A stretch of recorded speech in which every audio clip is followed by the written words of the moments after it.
Ya, muy bien, chicos, les decía que este es el material que nos tocaría resolver el día de hoy sobre el virreinato del Perú y también la primera parte de la independencia, ya, con Tupac Amaru II y los rebeldes criollos. Ya, pero pues antes de ver esto, primero tenemos que recordar la parte teórica. ¿Ya? Este material también me lo proporcionó el profesor Julio. Yo tengo mi propio material, pero vamos a utilizar el de él, ya que al final el profesor Julio es quien los va a evaluar, ¿no? Y los va a evaluar seguramente del contenido de estos materiales. Entonces, vamos a trabajar con estos esquemas, ya recordando pues todo lo que fue la historia del virreinato y el inicio del proceso de independencia. Muy bien, ya entonces vamos a comenzar. A ver, se puede ver allí. Muy bien, listo. Entonces, recordemos lo que fue la historia del virreinato. ¿Ya? Muy bien. Después de la muerte de Diego de Almagro y también de Francisco Pizarro, en el año de 1542, un rey de España decidió crear un virreinato en el Perú. ¿Cómo se llamó este rey? Pues este rey tiene dos nombres. ¿Ya? En España tenía el nombre de Carlos I, ¿ya? Pero en Alemania, donde también era gobernante, allí tenía el nombre de Carlos V, ¿ya? Así que es correcto llamarle Carlos I o Carlos V, así es, espíritu. Él fue el rey que creó el virreinato, ¿ya? Él perteneció a una dinastía que reinaba en España, la dinastía Habsburgo. Muy bien, y esto lo hizo a través de una ley. En ese tiempo a las leyes se les conocía como las reales cédulas. ¿Cómo se llamó la real cédula que creó el virreinato del Perú? Pues está anotado debajo. Las nuevas leyes de Indias. ¿Ya? Recuerden que este fue un paquete de normas aprobado por el rey Carlos I. Entre esas normas estuvo la creación del virreinato, ¿ya? Allá en 1542. ¿Ya? Muy bien. El virreinato entonces fue creado en ese momento. Y este virreinato va a tener una larga existencia, como lo dice el título, desde 1542 hasta 1824. ¿Ya? Entonces son casi 300 años en que el Perú fue un virreinato de España. Tanto tiempo, ¿no? Por eso nosotros, cada vez que llega julio, pues julio me refiero al mes, pues celebramos, ¿no? O recordamos con, digamos, buenos ojos el que nos hayamos independizado de los españoles, ya que para una mayoría consideramos pues que la independencia del Perú tuvo más de positivo que de negativo. Muy bien. Cuando el virreinato fue creado, ya era un territorio bastante grande, ya dice, abarcó casi toda Sudamérica, excepto ciertos territorios. Ya, para entenderlo mejor, observemos pues un mapa. Acá tenemos el mapa del virreinato cuando fue creado, solo que como que la nitidez no nos ayuda mucho, ya, entonces busquemos otro mapa. Ya, por acá tenemos el mismo mapa, ya, pero podemos verlo mejor. A ver, entonces, ¿qué cosa era el virreinato del Perú cuando fue creado en 1542? Pues todo lo que está pintado de color amarillo, ya, todo lo amarillito. Ya, verás que era un territorio bastante grande. A ver, vamos a observarlo de cerca. El virreinato empezaba en Panamá, en América Central. Ya, continuaba con los territorios de los actuales Colombia, Ecuador, Perú actual, también Bolivia, Paraguay, ¿ya? Argentina, Chile, ¿ya? Y dependiendo del tiempo, también Uruguay. Entonces, todo eso era el virreinato del Perú cuando fue creado. ¿Ya? Enorme territorio. ¿Qué territorios no eran parte del Perú virreinal? Pues Brasil, ya que era un territorio dominado por los portugueses, y Venezuela, que era un territorio gobernado no desde el Perú, sino desde México. Ya, quitando Venezuela y Brasil, pues el resto era el Perú. ¿Ya? Este es el mapa más grande, más extenso que ha tenido el Perú. ¿Ya? Entre los siglos XVI, XVII hasta principios del XVIII. ¿Ya? Volvamos. Muy bien. Entonces, eso con el territorio. ¿Y ese territorio cómo estaba dividido? Pues estaba dividido en audiencias. ¿Ya? Estaba dividido en 7 audiencias. Y creo que en el mapa, ¿ya? Volviendo al mapa, así está dividido. ¿Ya? Nuevamente, ves que podemos partir este territorio en audiencias. ¿Cuáles fueron estas audiencias? La de Panamá, Santa Fe de Bogotá, Quito, Lima, Charcas, Chile, Santiago de Chile y Buenos Aires. ¿Ya? Muy bien. Si te das cuenta, los territorios de estas audiencias, ¿qué cosas son actualmente? ¿Ya? Por ejemplo, la audiencia de Buenos Aires, ¿qué es hoy? O la audiencia de Chile. La de Charcas, ¿qué son actualmente? La audiencia de Charcas hoy es Bolivia, la de Chile, pues Chile, la audiencia de Buenos Aires, Argentina, y así. La audiencia de Lima hoy es el Perú, la de Quito, Ecuador, la de Bogotá, Colombia, la de Panamá, Panamá. O sea que los países que van a surgir luego de la independencia surgieron tomando en cuenta los territorios de las audiencias, ¿ya? Que era pues la subdivisión del virreinato. ¿Ya? Muy bien. A ver, sigamos a ver. ¿Cómo estaba dividida la sociedad del virreinato del Perú?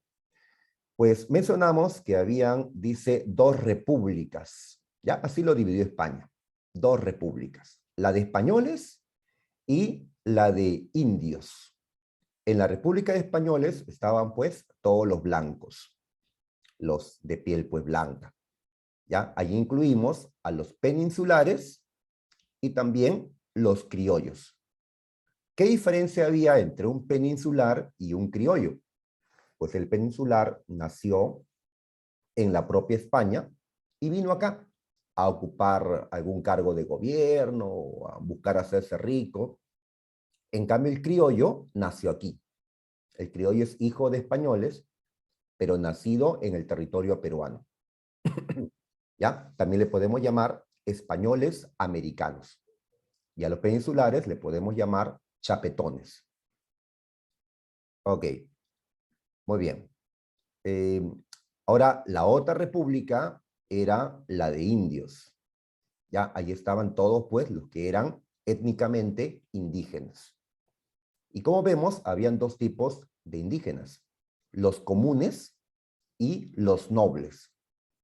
Los nobles son llamados caciques, así le pusieron los españoles, caciques, ¿ya? Y los comunes les podemos llamar mitayos.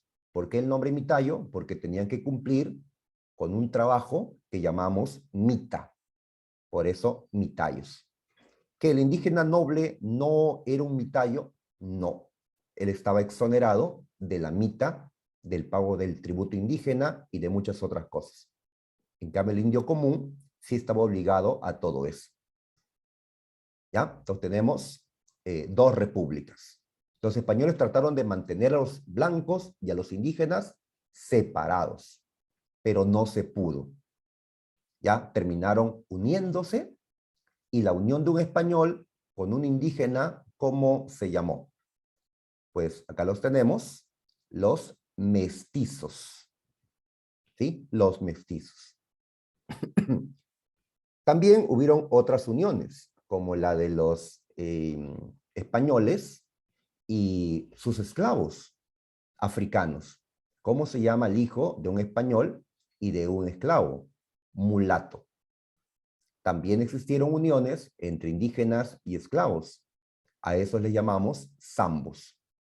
¿Ya? Estos nuevos grupos sociales que surgieron debido al mestizaje, es decir, a la unión de personas racialmente distintas, a estas uniones se les conoce con el nombre de castas.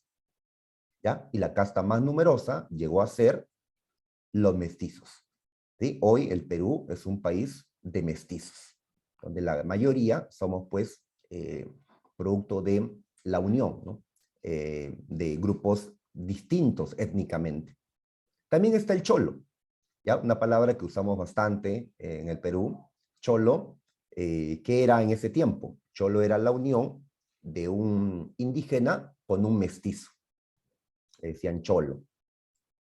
¿Ya? Muy bien. Y así hubieron muchas castas, ya que los españoles eran muy racistas y ellos denominaban a la gente según sus rasgos físicos, ¿sí? Según sus mezclas. Ese racismo, pues, que hoy tratamos de eliminar ya totalmente, ¿no? Muy bien. Y también, por supuesto, vivían en el virreinato esclavos, ¿ya? Acá recuerda que los indígenas no eran esclavos. España, a través de las nuevas leyes de Indias, había prohibido la esclavitud del indígena. Por eso, cuando el indígena inclusive iba a las minas a trabajar, era remunerado. ¿Ya? Si no lo remuneras, ¿ya? Y lo obligas a trabajar en una mina, entonces lo has convertido en esclavo. España prohibió eso, por eso en las minas les pagaban a los esclavos, perdón, les pagaban a los indios. Poquito, pero les pagaban.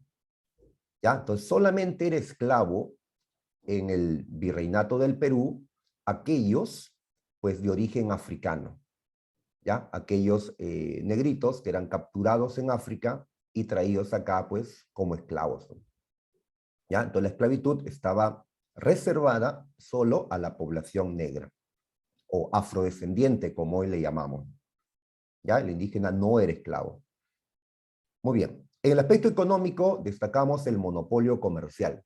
Recordemos qué significa esto, que España era el único que podía vender en el virreinato, ¿sí? Estaba prohibido que los peruanos compren de Inglaterra, de Francia, de Portugal, ¿ya? Solo de España. Ese es monopolio comercial.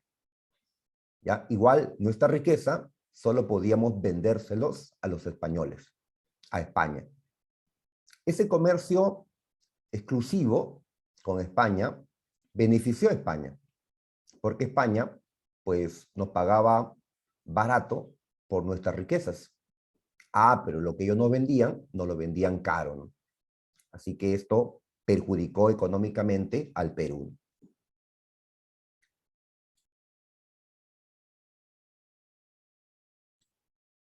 Una característica de la economía también fue el mercantilismo. ¿Ya? ¿Qué es esto? El mercantilismo es una doctrina económica que nos dice que eres más rico si logras acumular más metales preciosos. ¿Ya? Hoy esa doctrina está ya superada, ¿no? Pero en ese tiempo tuvo vigencia. Ahora, hay varios tipos de mercantilismo. Francia, por ejemplo, aplicó un mercantilismo llamado colbertismo. ¿Qué hicieron ellos? Pues ellos lograron tener una buena producción interna y vendieron mucho a otros países, logrando que esos países les paguen con monedas de oro y plata y así Francia acumule metales preciosos, gracias a una buena producción interna. En cambio, España no hizo lo mismo. España aplicó otro mercantilismo que llamamos bullonismo. ¿Qué es eso? Es simplemente acumular metales preciosos producto de la minería o del saqueo de la riqueza de los pueblos.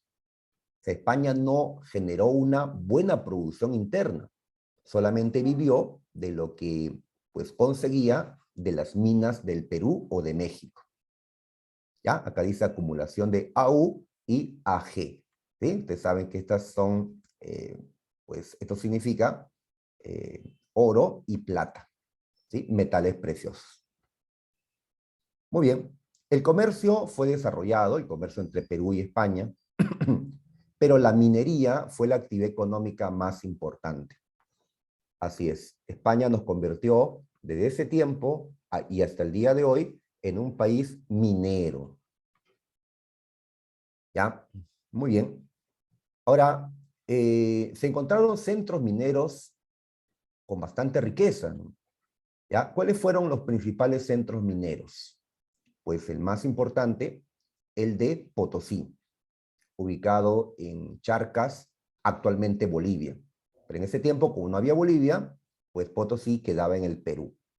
Allí se extraía abundante plata. Muy bien, el problema era que la plata que se sacaba de allí estaba mezclada con otros minerales.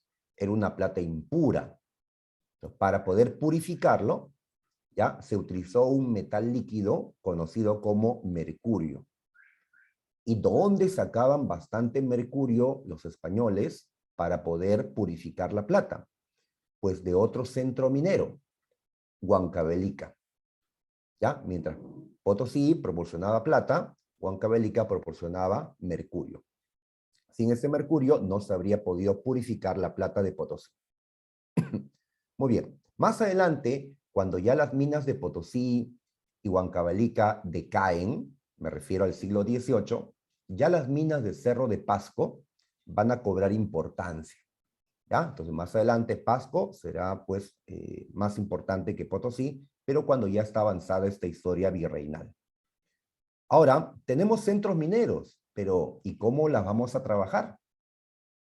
Para eso, un virrey llamado Toledo, ¿sí? Que ustedes deben de recordar, ¿ya? Francisco de Toledo, pues creó la llamada mita, ¿ya? Tomando en cuenta que esto existía en el Tahuantinsuyo, lo va a crear para el virreinato, la mita colonial, que va a ser un trabajo rotativo, o sea, la gente no iba a trabajar a las minas de manera permanente, rotaban, permanecían un tiempo y luego debían ser cambiados por otros.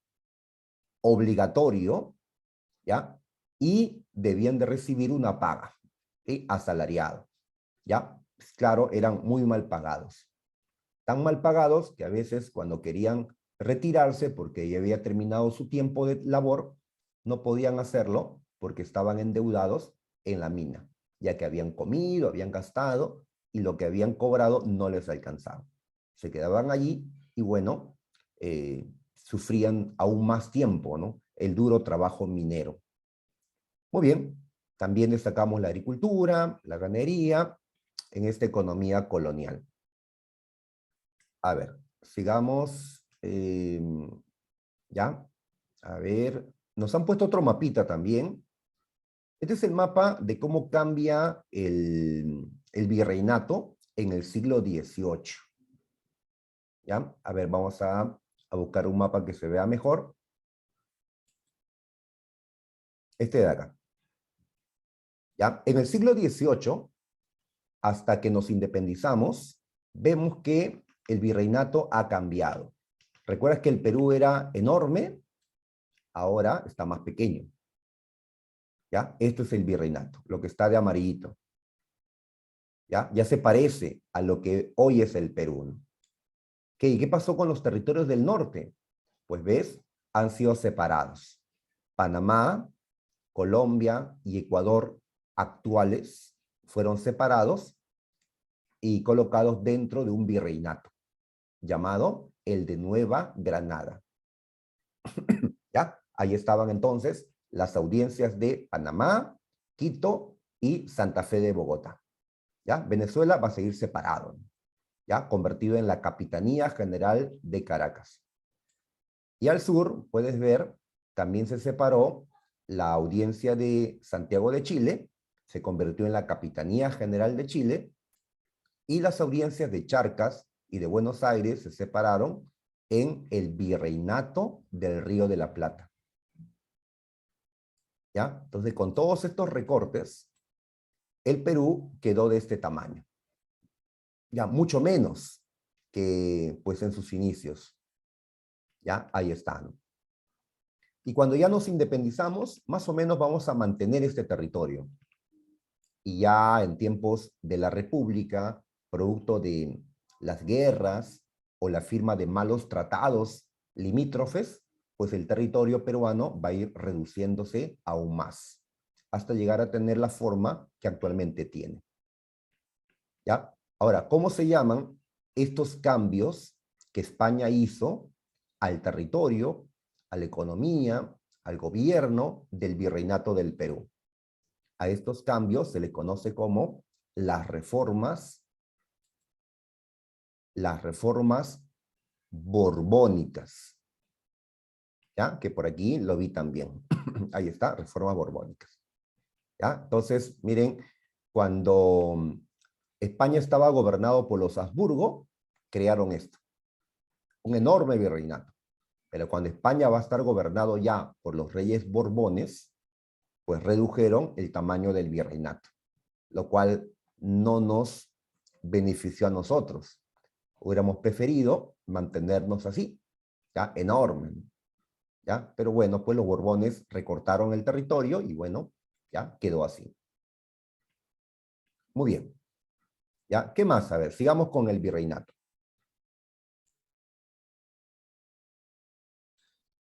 A ver, disculpen. A ver. Autoridades. A ver, autoridades. ¿Quiénes eran las autoridades principales en el virreinato del Perú? Por supuesto, tenemos al virrey, ¿ya? La autoridad máxima dentro del virreinato.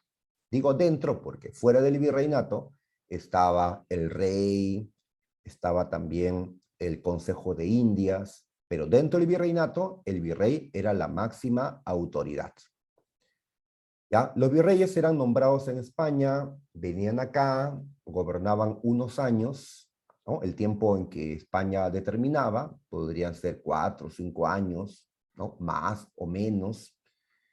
En total llegaron a existir 40 virreyes en el Perú, 40 virreyes. ¿Ya? Desde Núñez de Vela, el primer virrey que tuvimos, hasta el último virrey llamado José de la Serna. 40 virreyes. Muy bien. Además del virrey, también existían oidores. Así le llamamos a los jueces en el virreinato. Ellos integraban unos tribunales de justicia conocidos como audiencias. ¿Ya? Audiencias. En Lima funcionó una real audiencia. ¿Qué pasaba si el virrey moría? ¿Qué pasaba si el virrey estaba ausente? Si algo ocurría con el virrey, pues la Real Audiencia de Lima asumía el gobierno temporalmente. ¿Ya? No es como ahora que si le pasa algo al presidente, hay un vicepresidente. ¿Sí? O bueno, si también le pasa algo a los vicepresidentes, está el presidente del Congreso. En este caso, pues estaba la Real Audiencia. También tenemos los corregidores, ¿ya? El virreinato estaba dividido en provincias conocidos como corregimientos y la autoridad era pues el corregidor, ¿ya? Ellos se encargaban del control de la población indígena en las provincias. Se encargaban puntualmente de la recaudación del tributo indígena, como también de la organización de la mita, ¿ya? El corregidor, pues, terminó siendo una autoridad muy abusiva y odiada por los indígenas. Por eso cuando se rebeló Tupac Amaru II, ¿qué es lo primero que hizo? Capturar y matar a un corregidor. Después de la rebelión de Tupac Amaru II y ante el rechazo por parte de la población indígena a estas autoridades, los corregidores fueron reemplazados por los intendentes. En la práctica era casi lo mismo, pero bueno, el nombre había cambiado y había que hacer ver a los indígenas que se estaban cambiando las cosas. También habían alcaldes, ¿sí? Tenemos alcaldes hasta el día de hoy, desde tiempos del virreinato. ¿Ya? También habían caciques. Los caciques, hemos dicho, eran los nobles indígenas. Ellos eran auxiliares de los corregidores. Así que en la práctica, quien recaudaba el tributo y quien organizaba las mitas era el cacique, ya que él conocía a los indígenas comunes, así que servía al corregidor. También destacamos en la parte religiosa la llegada de varias órdenes religiosas. ¿Ya? O sea, los monjes, los frailes, no son todos iguales, ¿no? Están divididos en varias órdenes. Están los dominicos, los franciscanos, los agustinos, los jesuitas, etc. Entonces destacamos que los dominicos fue la primera orden religiosa que llegó al Perú. ¿Ya? Esto lo hicieron inclusive en el tercer viaje de Francisco Pizarro. El cura Valverde, el que le entregó la Biblia a Atahualpa, recordarás, pertenecía a a la orden de los dominicos. Los franciscanos, ¿ya? Llamados así porque eran seguidores de San Francisco de Asís, hicieron evangelización en la selva central. ¿Ya? Fueron a predicar la fe en la selva central. ¿Ya? Pero hay un personaje que está al costado a quien no le gustó dichas misiones franciscanas, Juan Santos Atahualpa, quien se rebeló contra esos franciscanos. Están también los jesuitas, que son los últimos en llegar de estas órdenes, pero llegaron a convertirse en la orden más importante del Perú. Los jesuitas llegaron en tiempos del virrey Toledo. Llegaron a acumular muchas propiedades y también llegaron a controlar la educación. Hombres como Juan Santos o el propio Túpac Amaru II fueron formados por jesuitas en sus colegios. La Iglesia Católica, en el virreinato, pues la Iglesia Católica tuvo su importancia, estaba dirigida por obispos o arzobispos. El primer arzobispo que tuvo la Iglesia Católica en el Perú fue el arzobispo Loaiza. Hay un hospital que lleva su nombre, tal vez lo conozcas. Muy bien. La Iglesia Católica promovió, dice, la extirpación de idolatrías. ¿Ya? ¿Qué es eso? Pues los indígenas querían mantener el culto a ciertos ídolos que representaban a sus dioses. Por ejemplo, el ídolo de Pachacámac, acá en Lima. Los extirpadores de idolatrías fueron sacerdotes que, acompañados por soldados, destruyeron los ídolos, como el ídolo de Pachacámac, como una manera de, pues, tratar de acabar con la religión andina y que se imponga la fe católica. Lamentablemente, en ese tiempo se destruyeron muchos templos, muchas huacas, muchos ídolos de la cultura incaica o preincaica, y fue un daño, pues, a nuestro patrimonio cultural. También se difundió el culto a la Virgen María y a varios santos, ¿sí? Sabemos que los dos santos más recordados de tiempo del virreinato son Santa Rosa de Lima y San Martín de Porres. También existió el Tribunal del Santo Oficio, o conocido simplemente como el Tribunal de la Inquisición. Era un tribunal que va a juzgar a los herejes. ¿Y a quién se le llama hereje? Se le llama así aquel que, siendo católico, que habiendo sido bautizado como católico, pues tenía ideas diferentes a la que establecía oficialmente la Iglesia Católica. Aquellos hombres que tenían otras ideas religiosas, pero que eran católicos, eran considerados herejes y castigados por el Tribunal del Santo Oficio. Podían ser torturados o inclusive algunos llegaron a ser quemados vivos en la hoguera por el Santo Oficio. No fueron muchos, pero lo hubieron.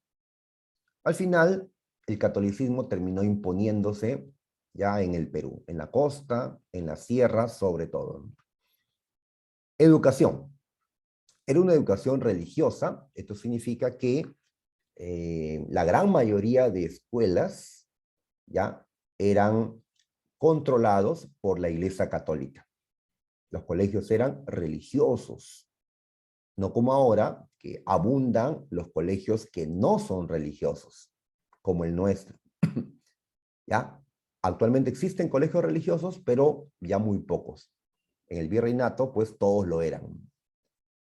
Era una educación inspirada en una ideología conocida como la escolástica, en la que la fe estaba por encima de la razón.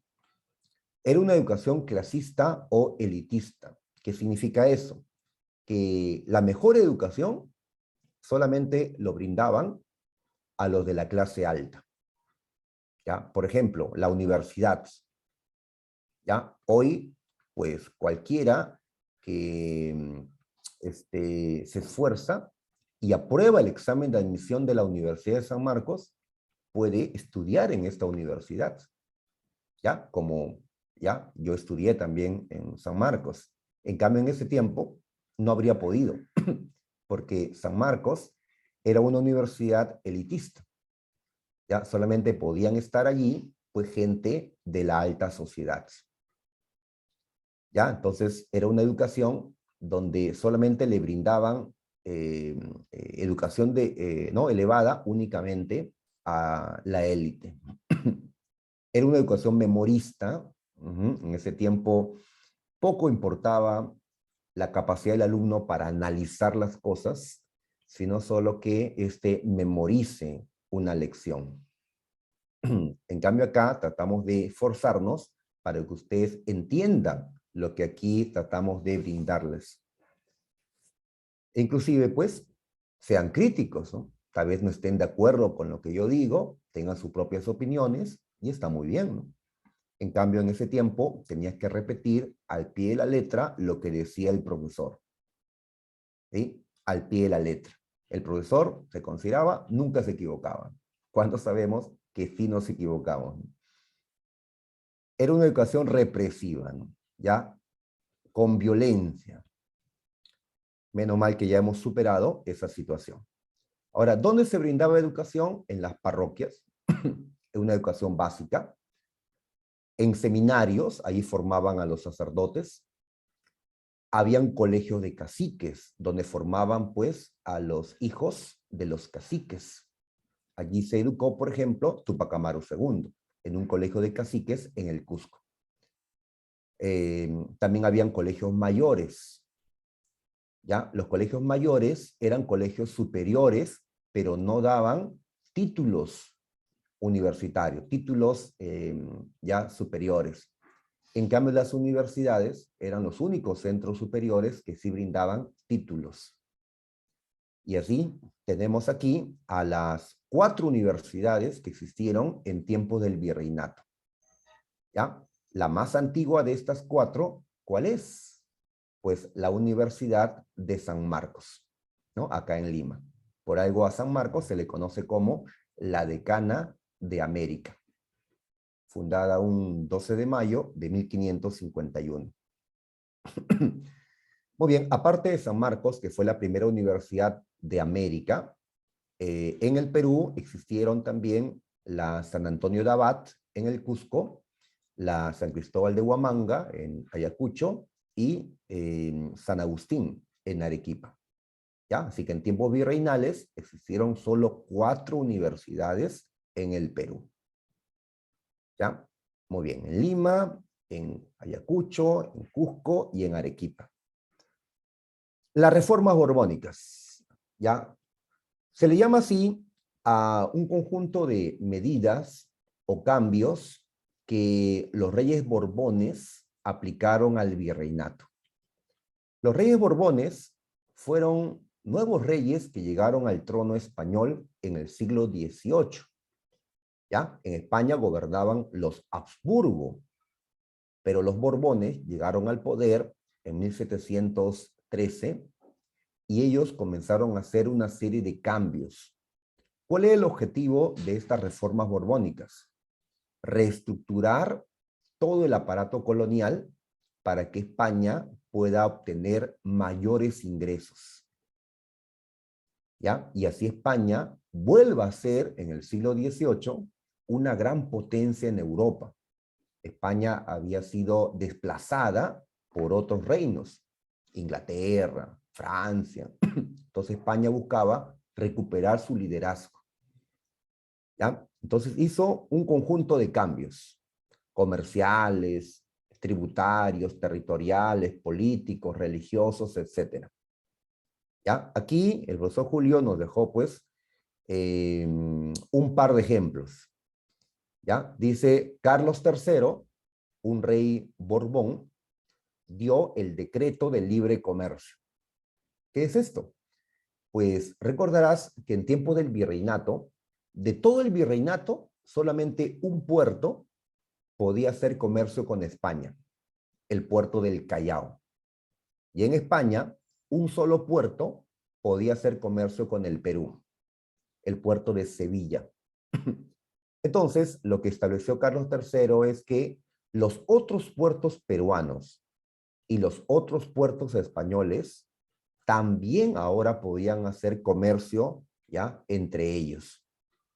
Y así, ahora numerosos puertos en América y en España van a poder realizar intercambios. Esto va a generar más flujo comercial y España podrá cobrar más impuestos. Muy bien, por otro lado, se crearon nuevos virreinatos, como vimos en el mapa. El virreinato de Río de la Plata, el virreinato argentino, entre comillas, y el virreinato de Nueva Granada, el virreinato colombiano, entre comillas. Muy bien, vamos a continuar. ¿Qué nos han puesto ahora? Dice, pues, las rebeliones indígenas. ¿Ya? Ustedes también han estudiado este tema. En el siglo XVIII, dentro del virreinato del Perú, se van a dar muchas rebeliones por parte de los indígenas, pero dos fueron las más destacadas. La rebelión de Juan Santos Atahualpa y la rebelión de Túpac Amaru II. ¿Ya? Muy bien. A ver, ¿qué características tuvieron estas rebeliones? A ver qué nos ha dejado acá el profesor Espinosa. Dice que fueron rebeliones anticoloniales. Es decir, buscaron destruir el aparato colonial, el aparato de dominación en el que se encontraban los indígenas. Dentro del aparato de dominación estaba pues la mita minera, la mita obrajera. ¿Ya? ¿Qué es la mita obrajera, por cierto? La mita minera era el trabajo indígena obligatorio en las minas. La mita obrajera era también el trabajo obligatorio de los indígenas, pero en los obrajes. Los obrajes eran los talleres textiles que funcionaron en el virreinato. Muy bien. Era una rebelión contra los corregidores, ¿no? Autoridades consideradas pues las más abusivas en este sistema, ¿no? También fueron rebeliones antifiscales. ¿Qué significa eso? Que durante el siglo XVIII, con las reformas borbónicas, España había aumentado los impuestos. ¿Ya? Ahora el tributo indígena se elevó, ¿ya?, perjudicando a los indios. Y otros tributos, como la alcabala, que era el impuesto al comercio interno, algo así como el IGB actualmente, también se elevó del 2% al 6%. Entonces, el aumento de los tributos perjudicó no solo a los indígenas, sino también a otros grupos, como los criollos, los mestizos. Entonces, esto va a generar rebeliones. Primero de indígenas y más adelante rebeliones de criollos, el aumento de los impuestos. Estas rebeliones indígenas se dieron en el campo, ¿ya? No en las ciudades. en el campo.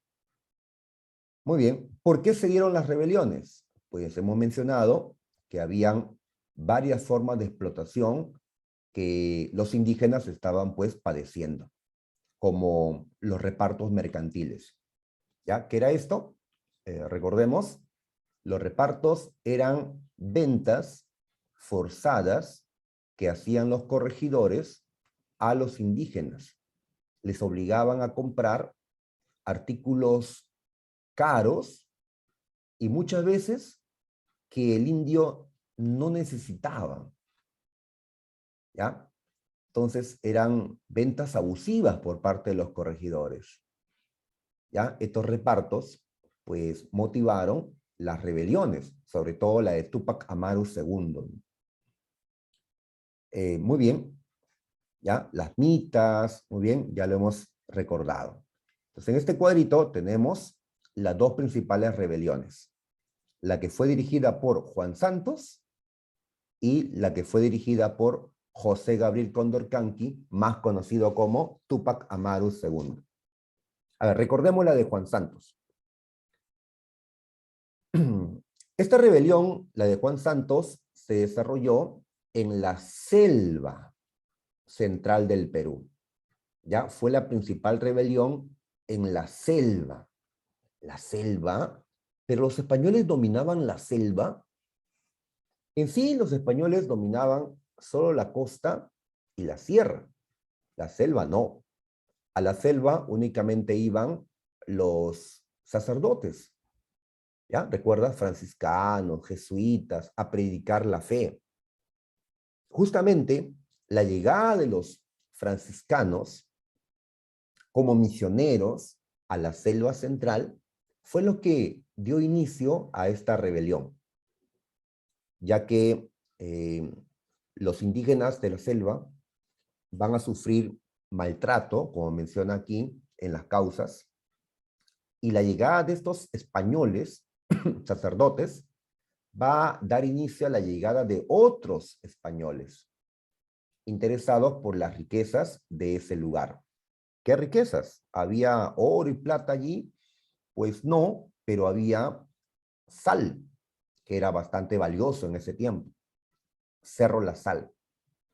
Todos los españoles llegaban y van a buscar hacer lo mismo con los indígenas de la selva, como lo habían hecho con los indígenas de la sierra o la costa. Hacerlos trabajar con la mita, ¿ya? Muy bien. Entonces, los abusos que comenzaron en la selva central dieron lugar a la rebelión de Juan Santos Atahualpa. Juan Santos era un indígena del Cusco, ¿ya? Que llegó a este lugar, a la selva central, a un territorio conocido como el Gran Pajonal. Disculpen que estoy un poquito con tos. ¿Ya? Y bueno, él se hizo llamar Atahualpa. Atahualpa fue el último inca del Tahuantinsuyo. Él señaló que era Atahualpa que había regresado a la vida. Esto nos recuerda algo, el mesianismo. Los indígenas creían que un salvador iba a llegar, un inca. Recuerda el mito del Incarri. ¿Sí? Entonces Juan Santos asegura que él era el inca que había regresado a la vida, que él era Atahualpa. Muy bien, y con esa autoridad, que era el inca, logró el apoyo de los nativos de la selva, sobre todo los ayánincas. Y con ellos, pues, se van a rebelar contra los españoles.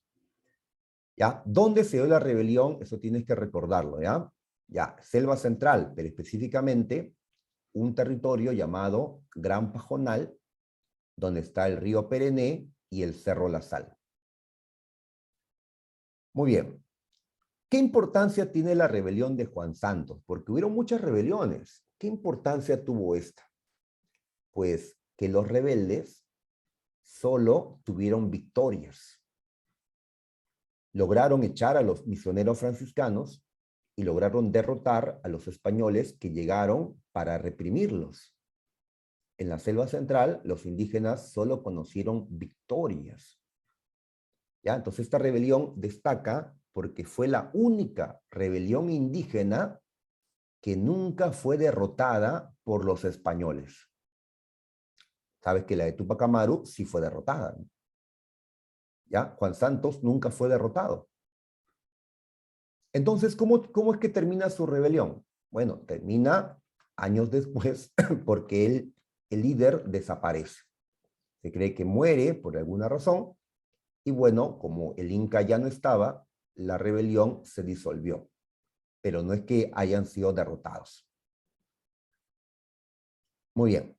Tenemos, por otro lado, la rebelión dirigida por un cacique ya llamado José Gabriel Condorcanqui, cacique de Tungazuca en el Cusco. Él aseguraba ser descendiente de Túpac Amaru I, el último inca de Vilcabamba.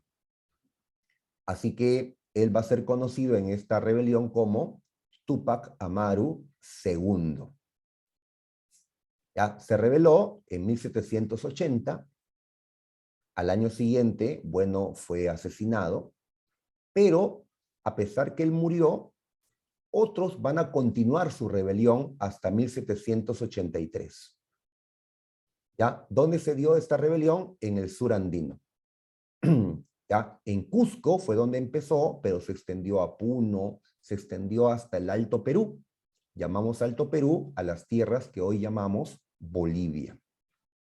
¿Quiénes fueron sus líderes? Aparte de José Gabriel Condorcanqui, destacamos también a otra cacique o cacica, ¿no? Una mujer llamada Tomasa Tito Condemaita. Y también hay que destacar, no aparece, pero hay que destacar a la esposa de Túpac Amaru II. ¿Cómo se llamó su esposa? ¿Cómo se llamó, muchachos?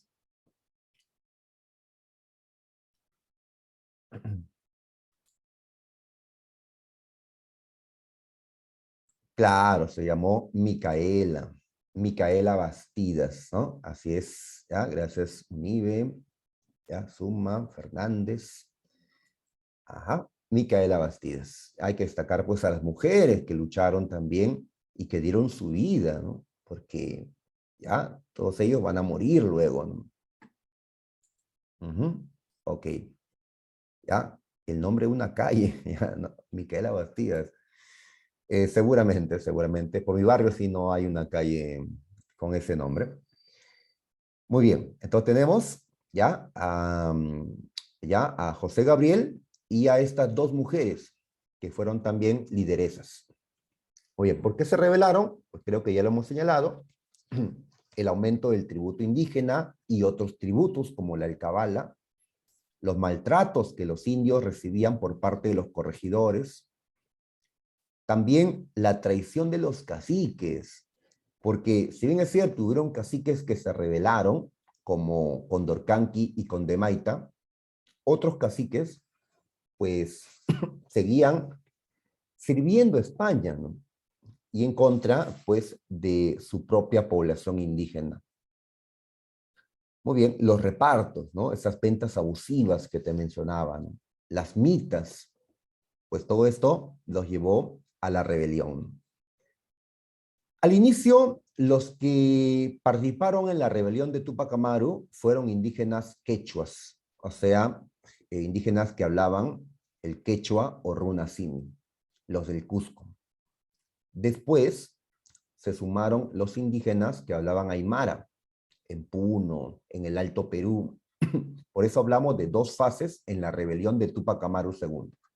La fase quechua y la fase aymara. ¿Cuál fue el primer acto de la rebelión de Túpac Amaru? La captura de un odiado corregidor de tinta en el Cusco llamado Arriaga, ¿ya? José Antonio de Arriaga, el 4 de noviembre de 1780. Días después, el corregidor fue ahorcado por los abusos que había realizado contra los indígenas de su provincia. Esto entonces inició la lucha. En una primera batalla, los rebeldes ganaron, en Sangarará, ¿ya? Pero en las siguientes batallas, pues, los rebeldes fueron derrotados en Checacupe, en Combopata. ¿Por qué fracasan? ¿Ya? ¿Por qué pierden? Pues porque mientras unos caciques se rebelaban, el resto de caciques apoyó a los españoles. Es decir, hubo una falta de unidad que los llevó pues a la derrota. Túpac Amaru II, también Micaela y Tomasa fueron capturados, ¿ya? Y fueron pues ejecutados en el Cusco, ¿ya? Fueron terriblemente ejecutados. En el caso de Túpac Amaru II, pues lo estiraron con 4 caballos para descuartizarlo, ¿ya? Pero no sigamos repitiendo que Túpac Amaru murió descuartizado por 4 caballos, porque los caballos no lograron descuartizarlo. Entonces, ¿qué hicieron? Lo desataron y le cortaron las extremidades y la cabeza, ya pues a punta de machetazos. Sí murió descuartizado, pero no por 4 caballos. O bien, luego otros continuaron la rebelión hasta finalmente también ser derrotados. Entonces, en conclusión, las rebeliones indígenas fracasaron. No consiguieron, pues, romper la dependencia con España. Cuando los indígenas fracasaron, pues se van a dar las rebeliones criollas, ¿sí? Los criollos son los que ahora van a empezar una nueva lucha, ¿ya? Muy bien, recuerda que los criollos son los descendientes de españoles nacidos en el Perú, ¿ya? Muy bien, entonces aquí Unanue, Rodríguez, Cela, ellos no son indígenas, ellos son criollos. Sus apellidos, pues, no lo recuerdan. Muy bien, ¿ya? Nos ubicamos cuando gobernaba el virreinato, el virrey Fernando de Abascal, ya a principios del siglo XIX. En su tiempo se dieron varias rebeliones de criollos. ¿Por qué se rebelan los criollos? ¿Ellos eran explotados con la mita? ¿Ellos tenían que pagar tributo indígena? No, ellos no se vieron afectados por eso. Eso era para los indígenas. Entonces, ¿por qué se rebelan ellos? Se rebelan porque a ellos los discriminaban en los cargos de gobierno. Los criollos, como habían nacido acá, no podían acceder a los cargos más altos del gobierno virreinal. Y además, el aumento de los impuestos, ¿ya? Como la alcabala, les perjudica. Y esto pues los lleva a creer que rompiendo con España, las cosas podrían mejorar, ¿no? Ahora, antes que aparezcan los rebeldes, que son los que van a tomar las armas, ¿no? Primero están los precursores. Le llamamos precursores a aquellos que antes que empiece la lucha por la independencia, antes, por eso precursores, plantearon ideas de qué es lo que había que hacer, cuál es el camino a seguir. Por eso precursores. Ante la independencia señalaron el curso o camino a seguir. Entre los precursores hubieron 2 tipos, los separatistas y los reformistas. ¿Cuál es la diferencia? Los separatistas, como su nombre lo señala, eran aquellos que creían que la única solución a los problemas del Perú era la separación de España, o sea, la independencia. En cambio, los reformistas creían que no era necesario romper con España. Había que continuar con España, pero eso sí, había que hacer una serie de cambios, de reformas para mejorar la situación de los indígenas, de los mestizos, de los criollos, ¿ya? Entonces tenemos esa diferencia. ¿Quién fue el principal precursor separatista? ¿Ya? Juan Pablo, Vizcardo y Guzmán, ¿ya? Un hombre que fue echado del virreinato del peruano porque él era un jesuita, y en el siglo XVIII los jesuitas fueron echados del Perú y de todo el imperio español. Él, en Europa, escribió Carta a los Españoles Americanos, una obra dirigida a los criollos, que son los descendientes de españoles nacidos en América. ¿Y qué le dice Vizcarro a los criollos? Que este territorio es de ellos, de los criollos, y que ellos debían asumir el control. Así que esta obra va a inspirar a los criollos para que luchen por la independencia. Entre los reformistas están Unanue, Rodríguez de Mendoza y Baquíjano y Carrillo. Los tres eran intelectuales, profesores, ¿ya?, de universidades. Unanue, por ejemplo, era el rector de la Escuela de Medicina de San Fernando, que hoy pertenece a la Universidad de San Marcos. Rodríguez de Mendoza era rector del Convictorio de San Carlos, que hoy también es parte de la Universidad de San Marcos. Baquíjano era profesor de la Universidad de San Marcos. Todos ellos plantearon o críticas contra el régimen virreinal, ¿ya?, o ideas de cómo mejorar la situación. ¿Ya? Se destaca sobre todo a Toribio Rodríguez de Mendoza, el que permitió que en el Colegio de San Carlos, pues los jóvenes puedan hablar sobre estos temas y sobre las nuevas ideas que circulaban en Europa. ¿Cuáles eran las nuevas ideas en Europa? Las ideas de la Ilustración, ¿ya? La libertad, la igualdad ante la ley, la razón, la soberanía popular, la separación de poderes, etc. ¿Cuál fue el momento propicio para empezar la lucha por la independencia? Cuando, en medio de la Revolución Francesa, apareció Napoleón Bonaparte.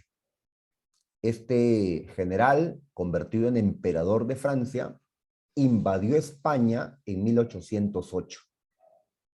El país que nos dominaba fue invadido por Francia. Era el momento propicio para empezar la lucha, así lo vieron los criollos.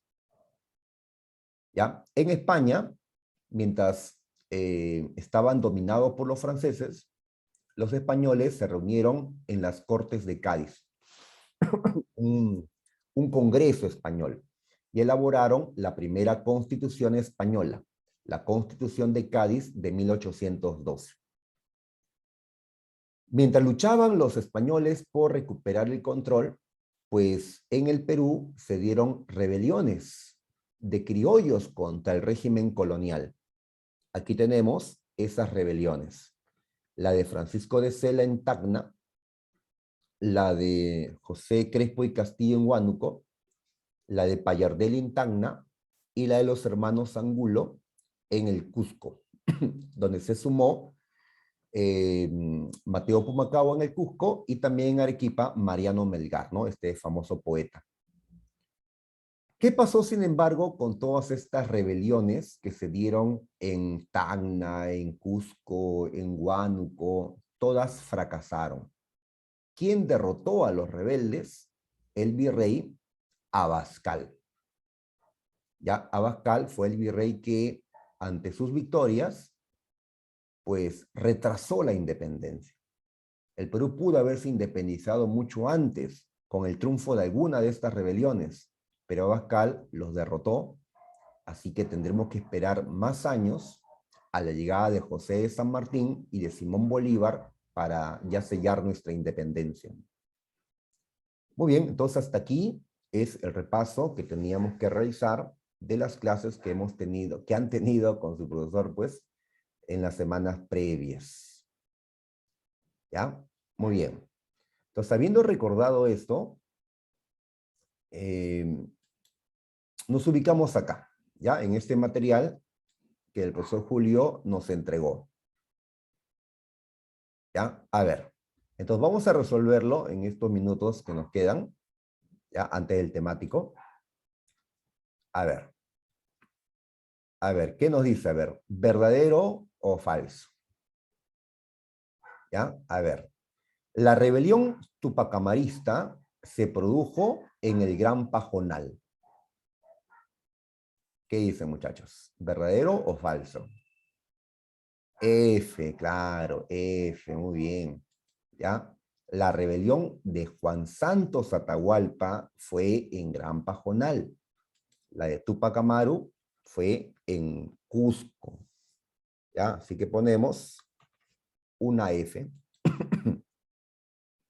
El corregidor fue la máxima autoridad de justicia virreinal. El corregidor, el gobernador de la provincia, ¿verdadero o falso?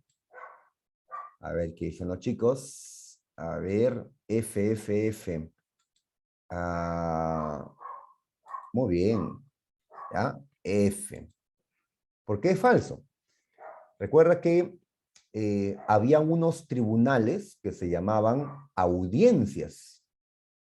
Audiencias. Y ahí estaban los oidores. Esas audiencias eran los tribunales, ¿ya? Eran donde se impartía justicia en el virreinato del Perú. El corregidor no impartía justicia, sí impartía.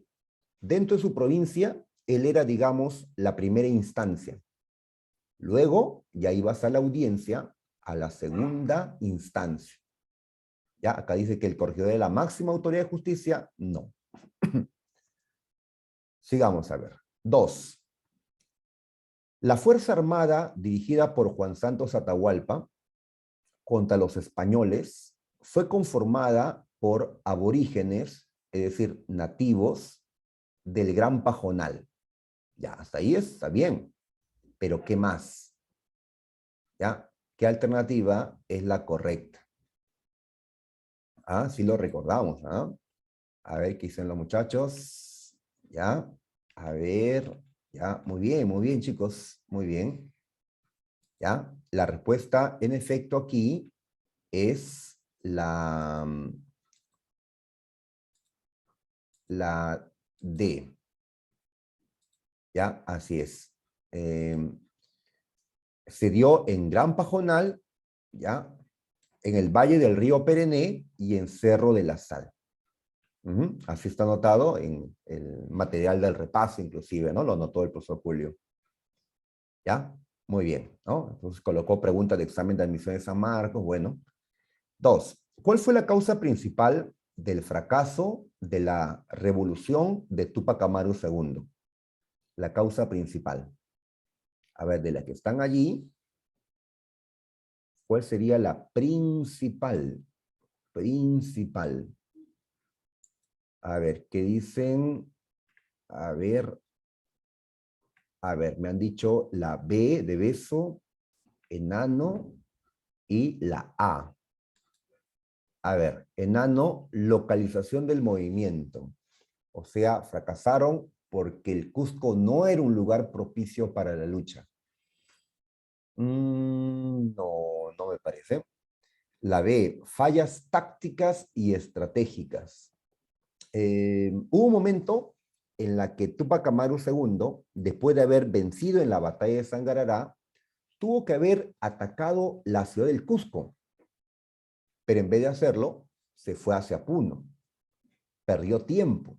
Cuando ya luego regresó, intentó tomar el Cusco, ya era tarde, los españoles se habían reforzado. Allí hubo una falla táctica y estratégica, es cierto, ¿ya? Pero consideramos que más importante que esa falla fue la rivalidad entre los indios, ¿ya? La rivalidad también entre los jefes, los caciques. Por eso, ya voy a marcar la A, ¿ya? La A. Así es, Munibe. Eran muchas etnias, ¿ya?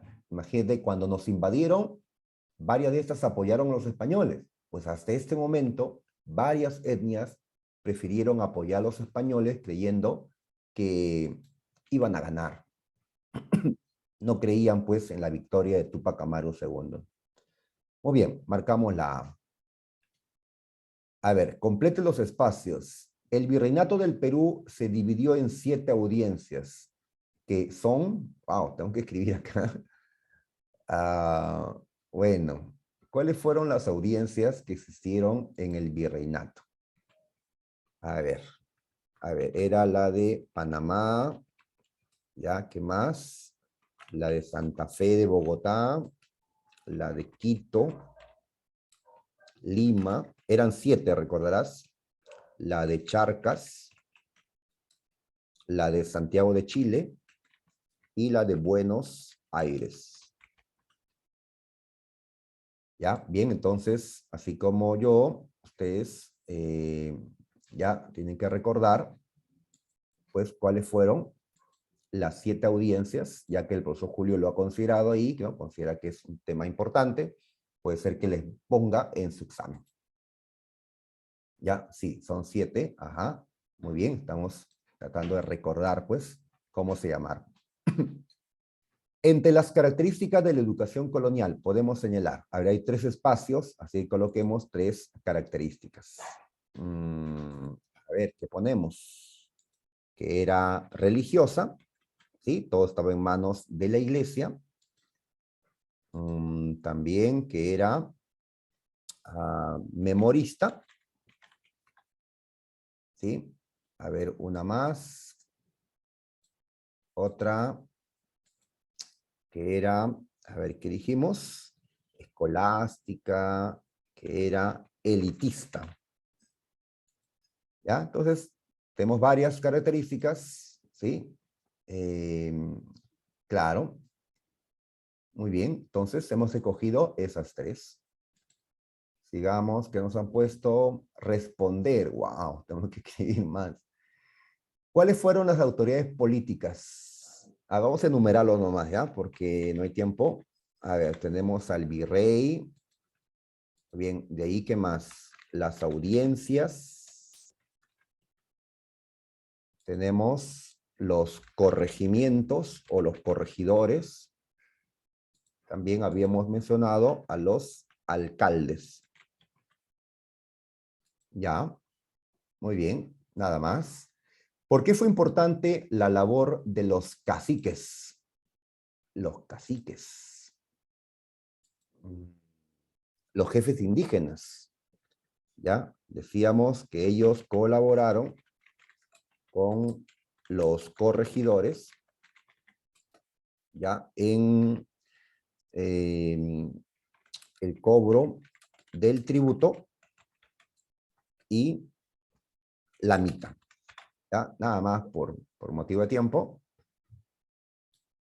¿Ya? Ellos trabajaron para los españoles, para los corregidores, ¿ya? Y específicamente, pues, cobraban el tributo indígena y organizaban a los indios para las minas.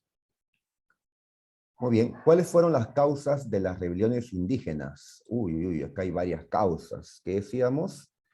El aumento de los impuestos.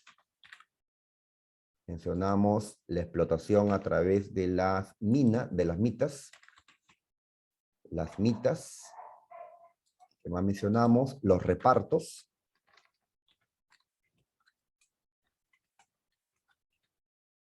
Los repartos. Bueno, ya los abusos de los corregidores, etcétera. ¿Por qué fue derrotada la rebelión tupacamarista? A ver, ya acaba con esto. ¿Por qué fue derrotada? Pues creo que acá no está la respuesta. Ya, la rivalidad étnica entre indígenas. La rivalidad étnica. Muy bien, así es. Ya, también podríamos agregar la rivalidad entre caciques o el apoyo a los españoles. Ahí está. Ya, muy bien. Entonces, la rivalidad, así es. Ya, muy bien. Ok.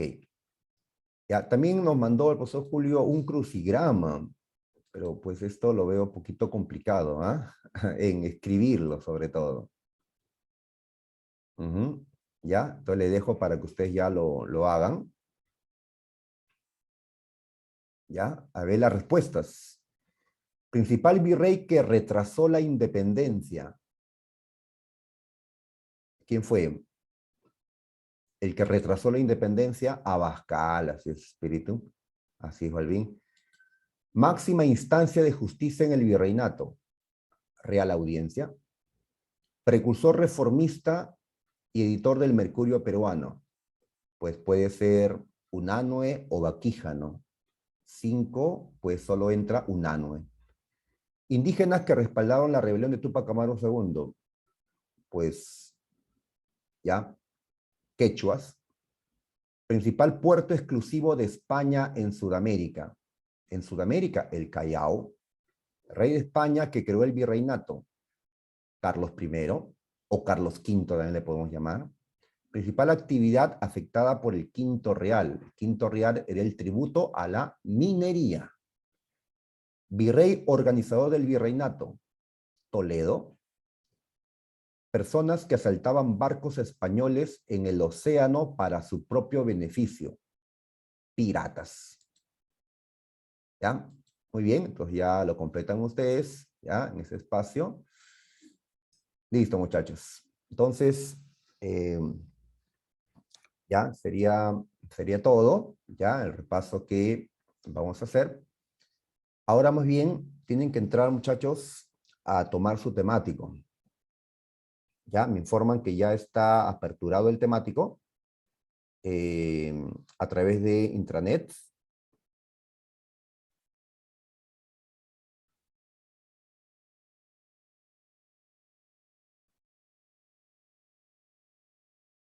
Ya me confirman, por favor, que está el temático, que pueden ingresar.